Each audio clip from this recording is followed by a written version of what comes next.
नमो नमः सद्गुरुभ्यः सद्गुरुभ्यो नमो नमः। नमो नमः सद्गुरुभ्यः सद्गुरुभ्यो नमो नमः।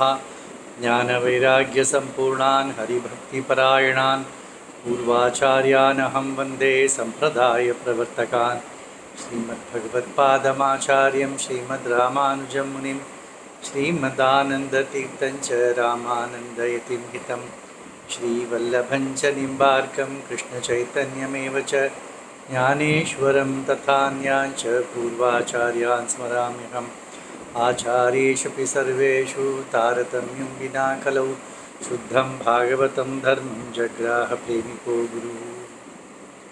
श्री अण्णा विरचित श्री वैष्णव संहिता के चतुर्थ भाग में चैतन्य देव के चरित्र में वृंदावन यात्रा का वर्णन करते हैं। इस अध्याय में 14वां अध्याय में श्रीनाथ जी का दर्शन के संबंध में श्री अण्णा कहते हैं। श्री सद्गुरुवाच एवं वृंदावने रम्ये भ्रमन् गौरहरिस्तदा कृष्ण संकीर्तनं कुर्वन् प्राप गोवर्धनं गिरिम्। इस प्रकार वृंदावन में भ्रमण करते करते गौरहरि कृष्ण कीर्ति संकीर्तन करते हुए गोवर्धन गिरी के तट पर गोवर्धन गिरी के तले आ पहुँचे। अयं गोवर्धनः शैलः साक्षात् श्रीकृष्ण एव हि पादन्यासं कर्तुम् अस्मिन्नाहम् अर्हामि पामरः। यह गोवर्धन पर्वत है जो साक्षात कृष्ण ही है, इस पर पैर कैसे रख सकता हूँ, ऐसे महाप्रभु कहते हैं। जैसे वेंकटगिरी पर अपने चरण रखने के लिए श्री रामानुजाचार्य हिचकिचाते थे, इसी प्रकार यहाँ पर गोवर्धन पर्वत को देखकर महाप्रभु कहते हैं ये तो साक्षात श्री कृष्ण है, मैं इस पे कैसे चरण रखकर इस पर चढ़ूँ। इमं गोवर्धनं शैलमुद्धृत्य भगवान् हरिः सप्ताहमेकहस्तेन पालयामास गोकुलम।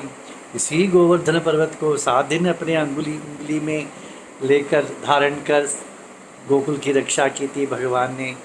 अनेन गोवर्धनेन लालितो नंदनंदनः फलमूलादिकं दत्वा पित्रा पुत्र इव प्रभुः। गोवर्धन पर्वत भी कृष्ण से वात्सल्य भाव में व्यवहार करता था, तो यही गोवर्धन पर्वत फल मूल आदि कृष्ण को प्रदान करता था, जैसे एक पिता अपने पुत्र को देते हैं।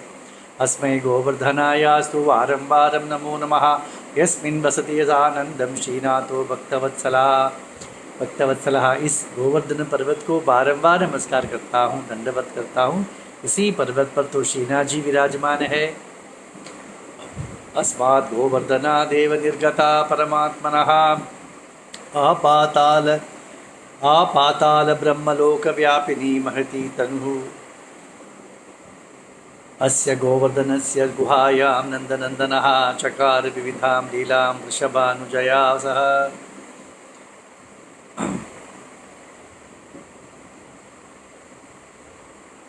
इस गोवर्धन पर्वत पर ही तो भगवान ने इतने भव्य रूप लिया था।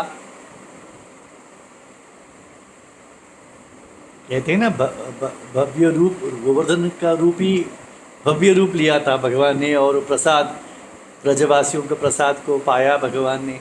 तो इस गोवर्धन साक्षात कृष्ण का ही रूप है। इसी गोवर्धन के गुफाओं में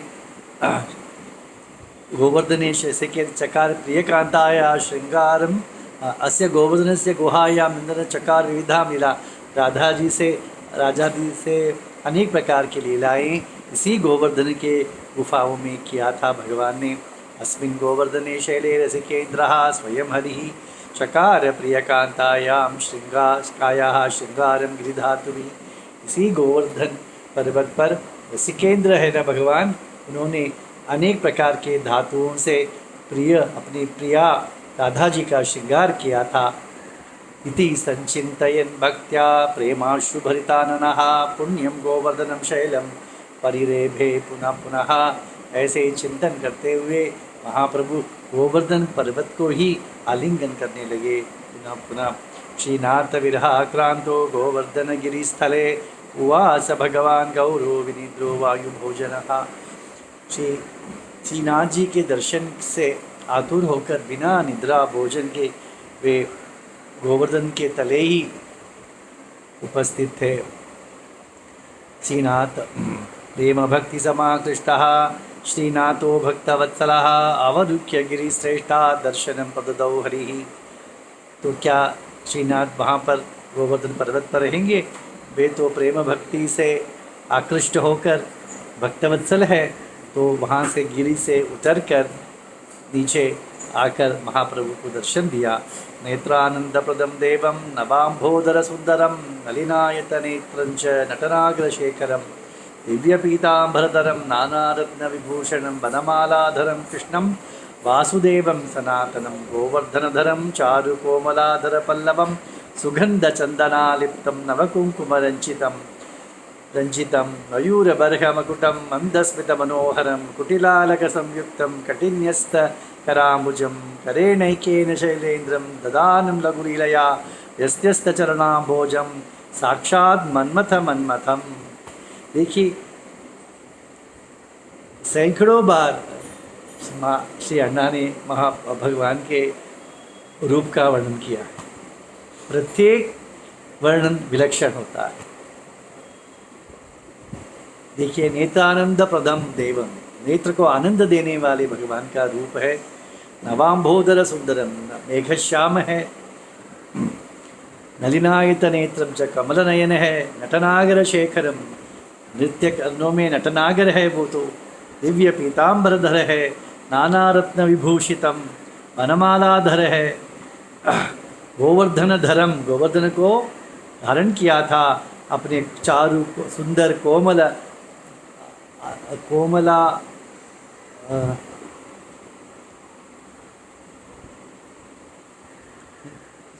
अपने कोमल उंगली में धारण किया था। और उनका अधर भी क्या है? चारु कोमल अधर पल्लव, उनके अधर भी कोमल अधर पल्लव जैसे है।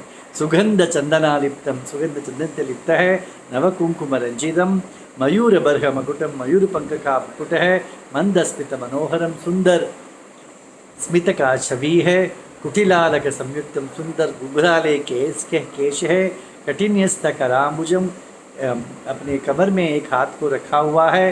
करेण एकेन शैलेन्द्रम ददानं लघुलया, और दूसरे हाथ से गोवर्धन पर्वत को लीला के रूप में सहज ही उठा लिया है।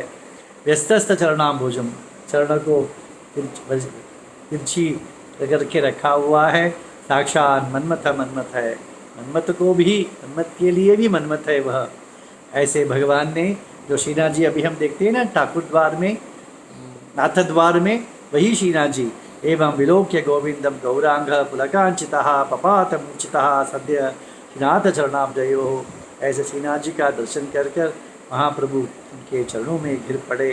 श्रीनाथ वदनाम्बोज दर्शनानंद वारिणा विरह ज्वाला गौरांग हृदयोद्भवा। भगवान गौरदेव के हृदय में भगवान के दर्शन के प्रति जो विरह था, वो विरह की ज्वाला जो थी, वह श्रीनाथ जी के दर्शन से ज्वाला का शमन हो गया। आनंद संभ्रम उन्माद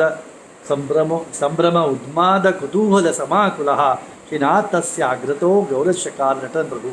और श्रीनाथ जी के सामने सम्मुख भगवान गौरदेव आनंद से नृत्य करने लगे। सांत्वयामास तं विप्रः प्रेम भाषण पूर्वकम कृष्ण बसी भक्ति रसाकांत प्रभु रक्षण तत्परः। प्रभु का रक्षण करने का तत्पर था वो ब्राह्मण ने क्या, तो वह महाप्रभु का प्रेम भाषण से इसकी साधना करने का प्रयत्न कर रहा था। शांत भक्ति रसम लेवे कृष्ण ध्यान प्रभु सिद्ध ध्यान पर प्रभु क्षमयामास विप्रोपि प्रेम वेगम महाप्रभो। भक्ति शांत भक्ति हो गई भगवान की, महाप्रभु की। और उसका जो प्रेम का उद्वेग था उसको कम कर दिया उस ब्राह्मण ने। महान केशव भट्टञ्च परमानंद एव च श्रीभट्टो हरिदासश्च वल्लभाचार्य एव च हरिवंशो हरिव्यासः सूरदासादयस्तथा ये चान्ये रसतत्त्वज्ञा वृद्धारण्य निवासिनः कृष्णचैतन्यदेवेन संगम्य च पृथक् पृथक् तेभिरे परमानंदम कुर्वन्तः कृष्ण कीर्तनम। कृष्ण चैतन्य का संग पृथक पृथक जगहों में समय में बड़े बड़े संत रसिकों ने किया। वे रसिक कौन है? केशव भट्ट, श्री भट्ट, हरिदास, वल्लभाचार्य, हरिवंश, हरिव्यास, सूरदास आदि जो रस के तत्व, कृष्ण रस के तत्वज्ञ है, जो वृंदारण्य में निवास करते हैं, उनका संग महाप्रभु को प्राप्त हुआ। सर्वे महाभागवताः, सर्वे श्री वनवासिनः, सर्वे कृष्ण कृष्ण तत्वज्ञाः, सर्वे भक्ति रसोन्मदाः। सभी महाभागवत थे, सभी श्री वृंदावन को ही अपना वासस्थान बनाया था, सभी कृष्ण तत्व को जानने वाले थे, सभी भक्ति के रस में उन्मत्त थे। संग में किम परम तेषां परमानंद वर्धने, राधिका माधव प्रेमा माधुर्या आस्वादन विना।